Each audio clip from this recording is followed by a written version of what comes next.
साथियों, गरीब कल्याण की योजनाओं का सबसे बड़ा लाभार्थी गरीब, पिछड़ा, दलित, आदिवासी और हमारी माताएं बहनें हैं। इसलिए कांग्रेस को जहां मौका मिलता है वो इस वर्ग पर अपना आक्रोश उतारती है। कर्नाटका में कांग्रेस ने एससी एसटी वेलफेयर फंड के 11,000 करोड़ रुपए डाइवर्ट कर दिए जो एससी एसटी समाज के लिए थे। उनको जहां चोरी करने का मौका मिलता था वहां भेज दिया। कांग्रेस इस कोशिश में लगी रही कि एससी एसटी वेलफेयर फंड का पैसा कैसे कांग्रेस करप्शन फंड में ट्रांसफर किया जाए। साथियों, किसानों को किसान सम्मान निधि में 4,000 रुपये कर्नाटका की बीजेपी सरकार देती थी। कांग्रेस ने जैसे ही यहां सरकार बनाई उसने किसानों का ये 4,000 रुपीज भी उस पर ताला लगा दिया, भेजना बंद कर दिया। अब जो मैं दिल्ली से भेजता हूं वो 6,000 रुपया जाता है। कर्नाटका की बीजेपी सरकार ने जो 4,000 दिया था ये कांग्रेस वालों ने मना कर दिया। मैं समझ नहीं पा रहा हूं उनको देश के किसानों से, कर्नाटका के किसानों से क्या दुश्मनी है, क्या नफरत है किसानों के प्रति इनकी। कांग्रेस अब तो कर्नाटका में ओबीसी समाज का आरक्षण भी तुष्टीकरण के लिए, वोट बैंक के लिए बांट रही है। साथियों, 10 साल से दिल्ली की कुर्सी से बाहर बैठी कांग्रेस ने देशवासियों को लूटने के लिए नई नई प्लानिंग कर दी है। अब ನಡಿ ಈಗ ಶುರು ಮಾಡೋಣ. ಕೇಸರಿಯಿಂದ ಮನೋಲ್ಲಾಸ ಮನಸ್ಸು ಮತ್ತೇರಿ ಕುಣಿದಾಡಿದೆ ನೋಡು, ಮನಸ್ಸು ಮತ್ತೇರಿ ಕುಣಿದಾಡಿದೆ ನೋಡು. ಕ್ಷಣ ಕ್ಷಣವೂ ಆಚರಿಸಿ ಕೇಸರಿ ಹಬ್ಬ. ವಿಮಲ್ ಬಾಯಲ್ಲಿ ಹೇಳಿ ಕೇಸರಿ. आपकी संपत्ति को सीधे लूटने के लिए कांग्रेस इनहेरिटेंस टैक्स का आइडिया लेकर के आई है। अभी आइडिया समझने जैसा है। उनके गुरु ने अमेरिका से घोषणा की है और उनके एक वित्त मंत्री 2011 में भी कह चुके हैं। यानी ये क्या चीज लाने वाले हैं, आप चौंक जाएंगे। जो भी हिंदी समझते हैं, वो जो हिंदी नहीं समझते उनको जरूर समझाएं। ये मैं आपकी चिंता करने के लिए बोल रहा हूं भाई। इन्होंने क्या, हमारा देश कैसा है, हर मां बाप जिंदगी भर मेहनत करता है और मन में एक इच्छा रहती है कि जो कुछ भी कमाया है उसमें से कुछ बचाएंगे और मरने के बाद बच्चों के काम आए इसलिए रखेंगे। ऐसा करते हैं कि नहीं करते हैं? हर कोई पैसा बचाता है कि नहीं बचाता है? बच्चों के लिए कुछ न कुछ रखता है कि नहीं रखता है? अब इन्होंने ऐसा नियम लाने वाले हैं कि आप कितनी ही मेहनत करो, कितनी कठिनाई से जो कुछ भी जमा किया है वो सीधा सीधा अपने बच्चों को नहीं दे सकते हो। आधे से ज्यादा 55%, 55% ये कांग्रेस वाले आए तो एक ऐसा कानून बनाकर उस पर टैक्स लगा देंगे। आपकी कमाई की हुई पैसों के वो डाका डालेंगे और आप अपने संतानों को आधा भी नहीं दे पाओगे। जिन लोगों ने पूरी की पूरी पार्टी विरासत में अपने बच्चों को सौंप दी, वो आपकी मेहनत से कमाई हुई कमाई, आपकी विरासत आपके बच्चों को देना नहीं देते हैं। साथियों, विकास के लिए ये जो खतरे लेकर के आ रहे हैं इन लोगों से चौकन्ने रहने की जरूरत है। भाइयों बहनों, मुझे बताइए, किसी भी प्रदेश में अगर लॉ एंड ऑर्डर ठीक नहीं है तो कोई इन्वेस्टमेंट करने आएगा क्या? कोई कारखाना खोलेगा क्या? कोई हिम्मत करेगा क्या? कोई नहीं करेगा। अरे आपके पास गाड़ी है, बंगला है, सुख चैन की जिंदगी है, सब कुछ है, लेकिन शाम को घर के बाहर जाएं और रात को जिंदा लौटेंगे नहीं तो घर का क्या, उस कारखाने का क्या, उन पैसों का क्या।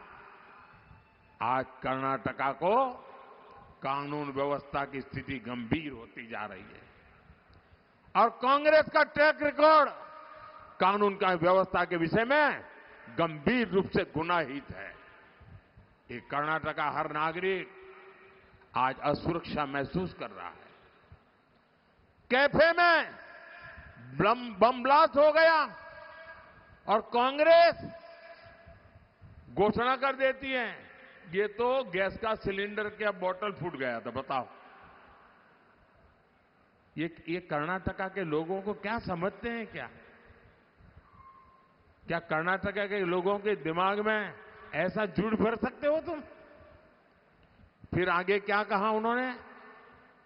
वो सिलेंडर वाली बात चली नहीं तो फिर दूसरा निकाला और क्या कहा कि ये तो बिजनेस राइवलरी थी और इसलिए बिजनेस राइवलरी में ये फटाका फोड़ा है।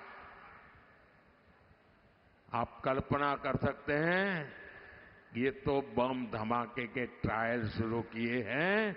कर्नाटका की जिंदगी को खतरे में डालने का ये खेल शुरू हो चुका है भाइयों।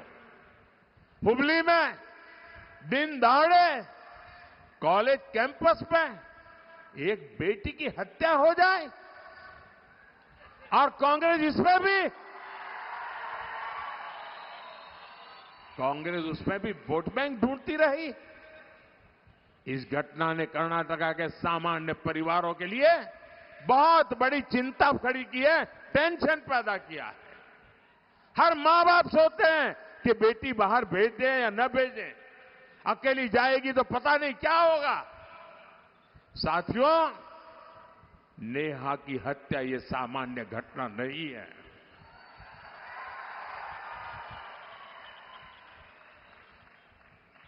और सरकार में बैठे हुए लोग वोट बैंक की चिंता में डूबे हुए हैं। ये खतरनाक माइंडसेट है और ये कांग्रेस, पीएफआई जिस पर प्रतिबंध लगा हुआ है, देश विरोधी कृत्यों के लिए प्रतिबंध लगा है, आए दिन बम धमाके करने की आदि पीएफआई को ये मोदी सरकार ने हिम्मत करके उस पर प्रतिबंध लगा दिया। उसके बड़े बड़े 30 मार्का जेलों में सड़ रहे हैं, लेकिन कांग्रेस पार्टी चुनाव जीतने के लिए ये पीएफआई के पुराने लोगों के साथ गठबंधन करके उनको बढ़ावा दे रही है। साथियों, विकास की ऐसी स्थिति हो नहीं सकती कि विकास हो। और आज अगर देश में सुरक्षा की अगर कोई गारंटी है तो उसका नाम मोदी है।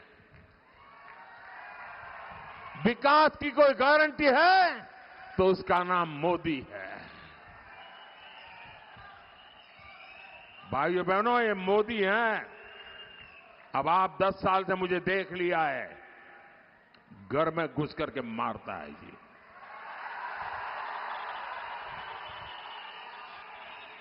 मेरे लिए, मेरे देशवासियों की सुरक्षा ये मेरी सबसे बड़ी प्राथमिकता है।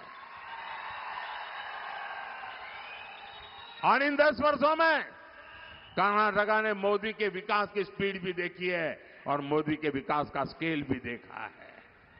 2014 में, यानी इतने दशकों तक कांग्रेस सरकार रहने के बाद कर्नाटका में केवल 25 नेशनल हाईवे थे और आज ये संख्या 47 हो चुकी है भाइयों बहनों। यानी कर्नाटका में हाईवेज की संख्या करीब करीब डबल हो रही है। साथियों, हमारी सरकार ने दावणगेरे को कर्नाटका का स्मार्ट सिटी के रूप में सिलेक्ट किया है। आज स्मार्ट सिटी मिशन के तहत 2000 करोड़ रुपए के प्रोजेक्ट, उस पर काम पूरा हो चुका है। दावणगेरे और हरिहरा रेलवे स्टेशन को भी अपग्रेड किया जा रहा है। तुमकुरू से दावणगेरे तक डायरेक्ट रेल लिंक की परियोजना भी बनाई गई है, जिसका लाभ पूरे क्षेत्र को मिलेगा। साथियों, युवा एस्पिरेशन को पूरा करना ये भाजपा की प्राथमिकता है। हमारी सरकार है दावणगेरे में सॉफ्टवेयर पार्क ऑफ इंडिया के सब सेंटर की स्थापना भी की है। इससे यहां के युवाओं को, स्टार्टअप्स को नए अवसर मिलेंगे। आधुनिक इंफ्रास्ट्रक्चर के विकास के दावणगेरे की टेक्सटाइल इंडस्ट्री को भी गति मिलेगी। साथियों, बीते 10 वर्षों में हमने कर्नाटका के विकास के साथ साथ कर्नाटका की विरासत को भी नई पहचान दी है।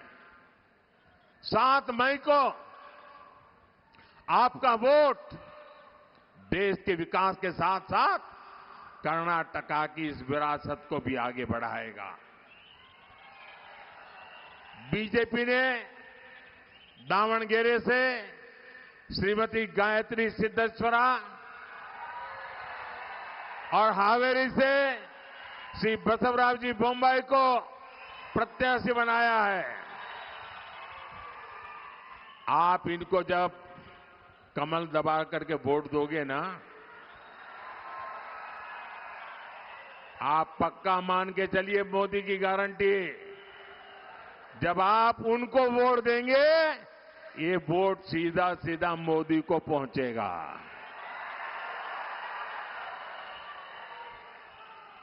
आपका एक एक वोट मोदी के संकल्पों को मजबूत करेगा।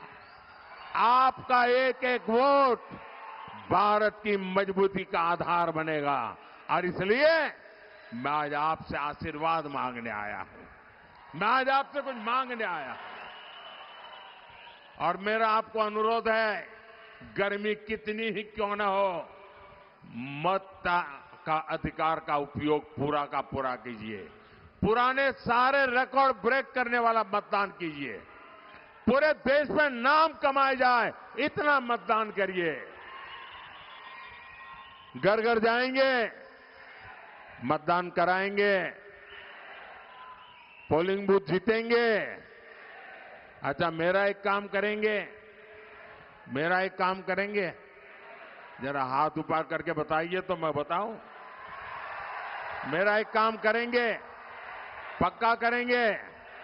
एक काम करना, ज्यादा से ज्यादा परिवारों में जाना, मेरी तरफ से जाना है और जाकर के कहना कि मोदी जी आए थे, मोदी जी ने आपको प्रणाम भेजा है, मेरा प्रणाम पहुंचा देना।